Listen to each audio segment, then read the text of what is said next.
Nesses vídeos eu vou mostrar exemplos de obtenção dos diagramas de esforços solicitantes ligados ao resumo da teoria que eu mostrei num vídeo há pouco. Primeiro exemplo é esse aqui, ó. Calcular as reações de apoio e desenhar os diagramas de força normal, força cortante e momento fletor das estruturas a seguir. Só um parênteses, pessoal. Além da força normal, força cortante e momento fletor, nas estruturas 3D, nas estruturas que nós só conseguimos representar em 3 dimensões, existe um quarto esforço solicitante interno, que é o momento torsor, que é aquele momento em torno do eixo da peça, que é como se eu torcesse uma roupa.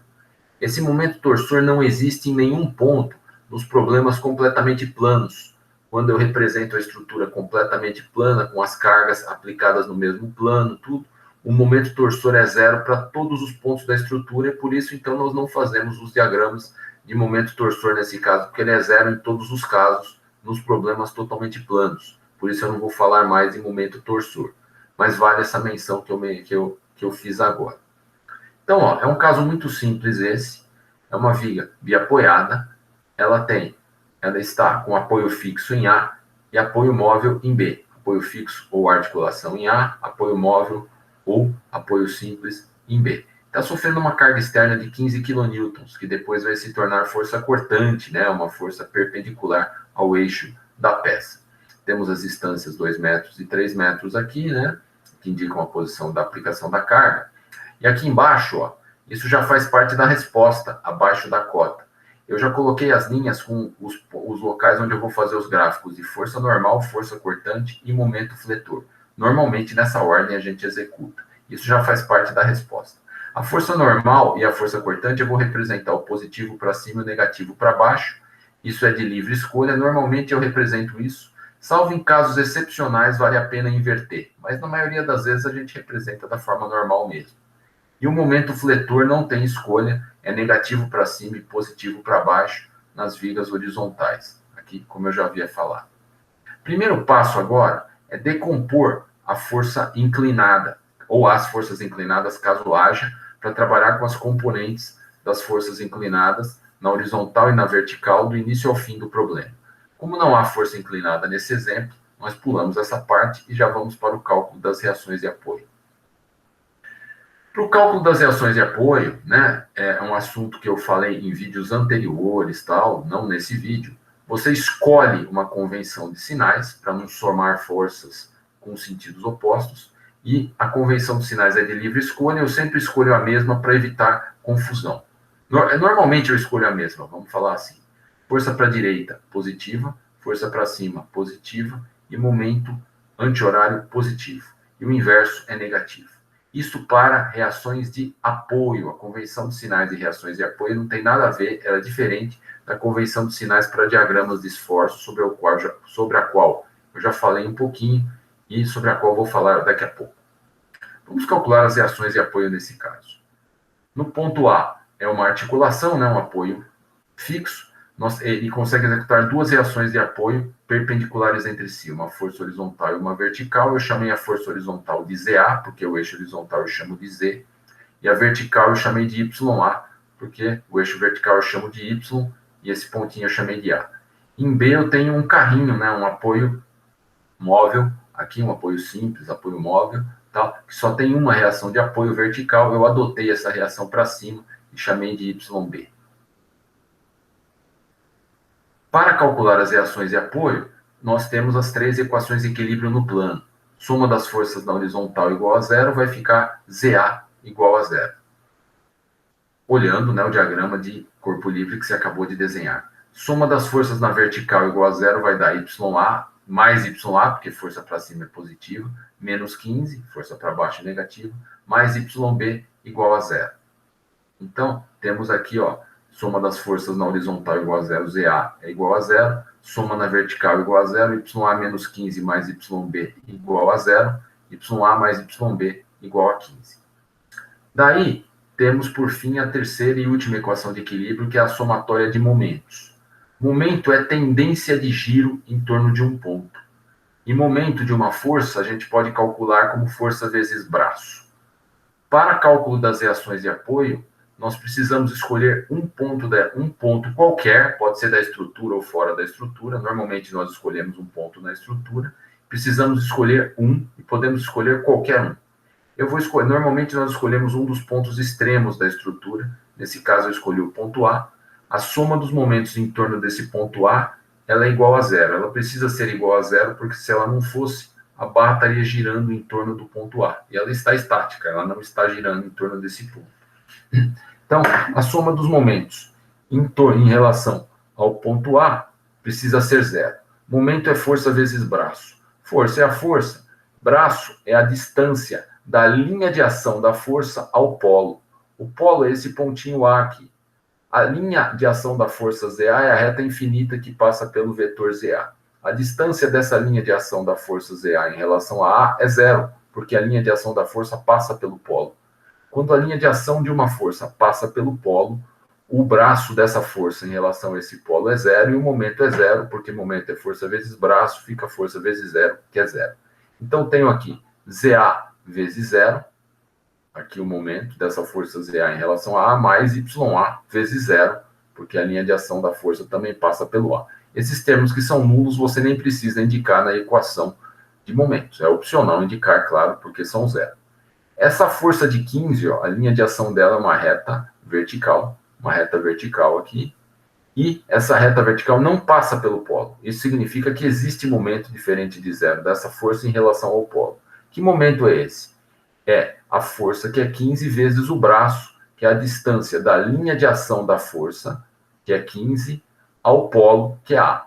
Distância de um ponto a uma reta, né, do polo à linha de ação da força, é o comprimento do segmento que liga o polo à linha de ação da força, formando 90 graus. E esse polo vale 2 metros. Então, esse momento vale 15 vezes 2, que vale 30. E a tendência de giro, você imagina que o braço, mesmo que ele não exista, nesse caso ele existe, mesmo que ele não possa se mover, né, ou possa se mover, não importa, o que você imagina esse braço, e que se essa força for realizada, ela vai girar em torno do polo, em torno de em que sentido? No sentido horário. Esse é o momento dessa força de 15 em relação ao polo A. Vale 15 vezes 2 no sentido horário. Para o YB, o raciocínio é o mesmo. A linha de ação da força YB é uma reta infinita que passa pelo vetor. A distância dessa reta infinita ao polo, que forma 90 graus, vale 5 metros. Então, o momento vai ser YB vezes 5. A tendência de giro da força YB em torno do polo A é anti-horária. Então, o momento anti-horário é positivo, então vai ser menos 15 vezes 2, porque é sentido horário o momento, mais YB vezes 5, porque é sentido anti-horário o momento. E essa somatória precisa dar zero. Daí nós temos essa situação aqui, ó. Somatória dos momentos em relação ao polo A, que eu escolhi, igual a zero, vai dar ZA vezes zero, mais YA vezes zero, menos 15 vezes 2, mais YB vezes 5, igual a zero. Resolvendo essa equação, vai ficar 5YB igual a 30. O 5 está multiplicando o YB, passa dividindo, quando eu passo dividindo, eu não inverto o sinal, fica YB igual a 30 sobre 5, YB igual a 6 kN positivo. Substituindo em 1, vai dar YA mais, substituindo na equação 1 aqui, né, YA mais YB igual a 15, eu chamei essa equação de 1, né? Vai ficar YA mais 6, né? Essa somatória aqui, essa equação 1 aqui, é a somatória das forças em Y, né? YA mais YB igual a 15. Vai ficar YA mais 6 igual a 15.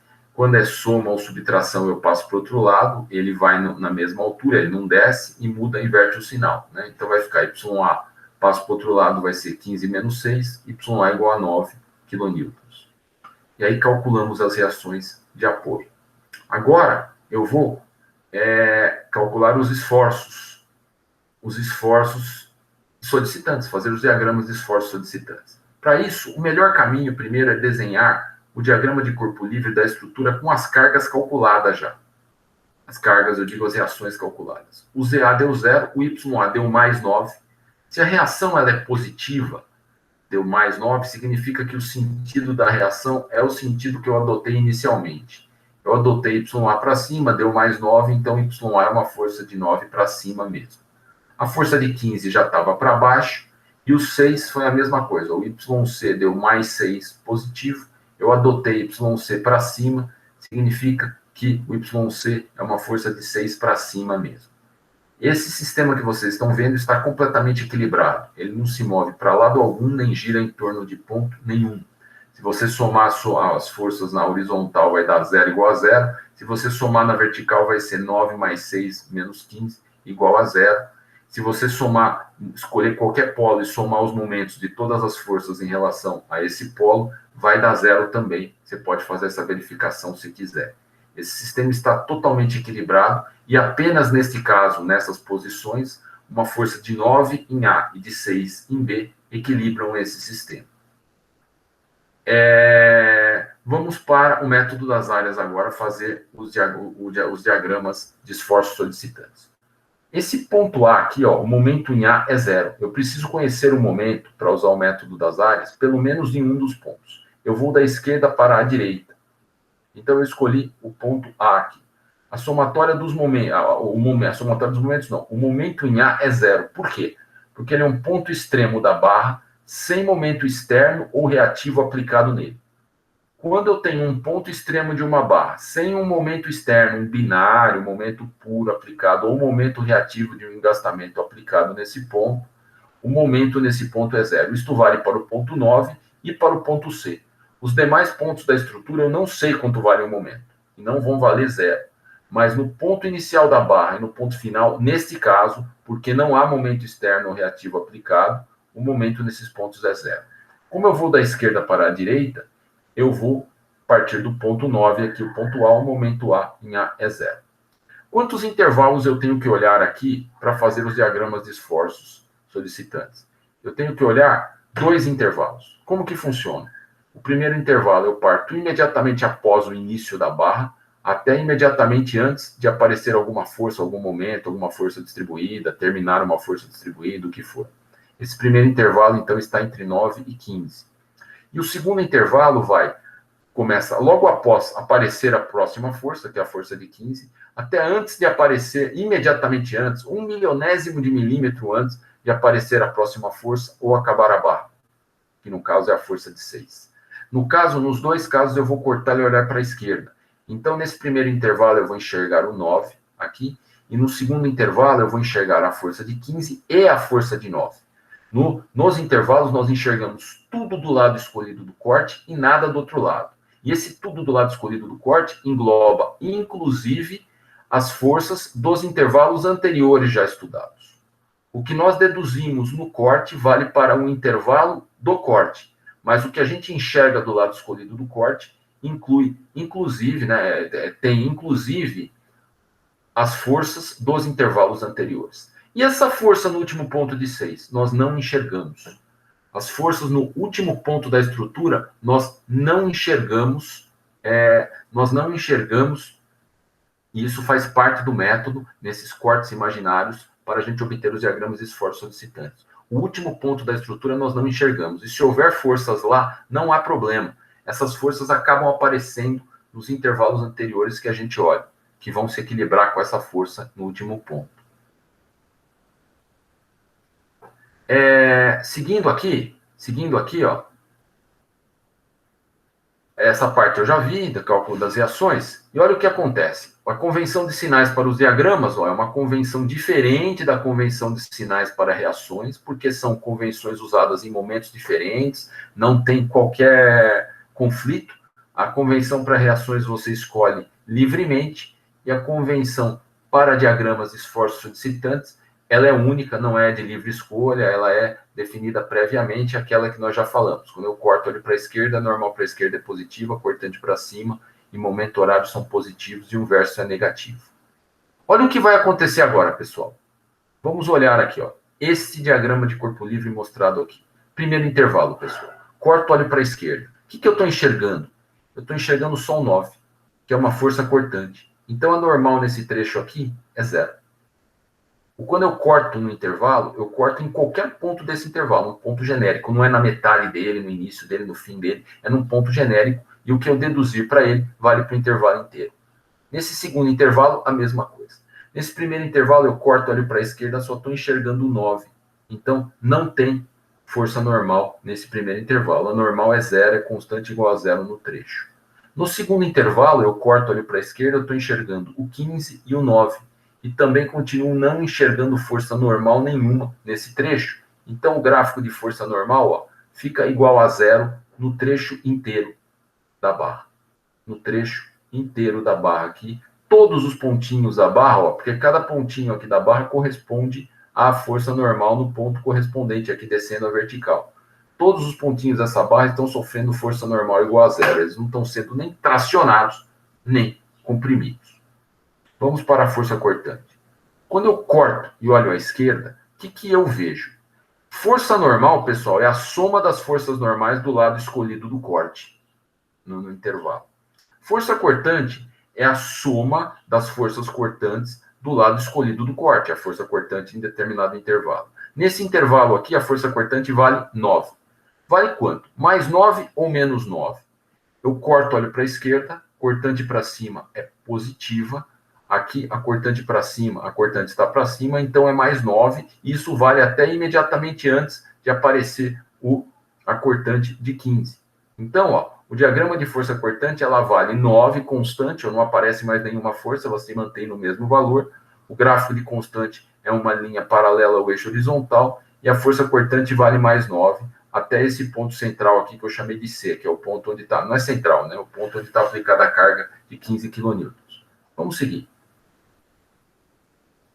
No segundo intervalo, eu faço um corte e olho à esquerda, eu enxergo tudo do lado escolhido do corte e nada do outro lado. O que eu estou enxergando de cortante aqui? Mais 9, menos 15. Quando eu corto, olho para a esquerda, cortante para cima é positiva, para baixo é negativo, menos 15. Vai dar menos 6 a cortante nesse trecho inteiro. Ela começa aqui, ó, ela cai 15 aqui, pontualmente menos 6, se mantém constante menos 6 e chega até o fim aqui do gráfico. E aqui no gráfico tem uma força de 6 para fechar no zero, o que indica que o gráfico de força cortante tem coerência. Não necessariamente ele está certo, mas ele tem coerência e não está errado, né? E não há como afirmar que ele está errado também, evidentemente. Então, o que acontece? Aqui, olha como fica cortante. Ela valia mais 9. Nesse ponto, ela cai pontualmente 15. Ela vai 9 para 9 menos 15, que é menos 6. Se mantém constante igual a menos 6, não aparece mais nenhuma força, até o fim, e termina no menos 6 aqui. Aqui tem uma força de 6, né? Que fecharia o gráfico de cortante, mas, na verdade, no último ponto aqui, a cortante vale menos 6. E o gráfico de cortante está concluído. O gráfico de força cortante está concluído aqui. Agora falta o gráfico de momento fletor, que nós vamos fazer pelo método das áreas, utilizando o gráfico de cortante. O momento em A é zero, como eu já comentei, ponto extremo da barra sem momento externo reativo aplicado nele. E o momento nesse ponto aqui, que eu vou chamar de C, é igual ao quê? Ao momento em A mais a área entre A e C no diagrama de cortantes. Olha aqui.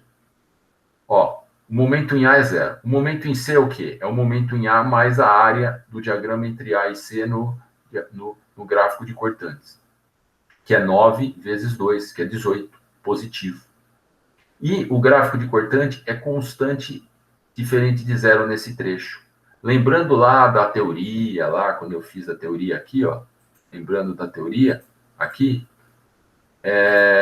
quando a cortante ela é constante diferente de zero, desculpa, quando a cortante é constante diferente de zero, o momento é uma reta inclinada.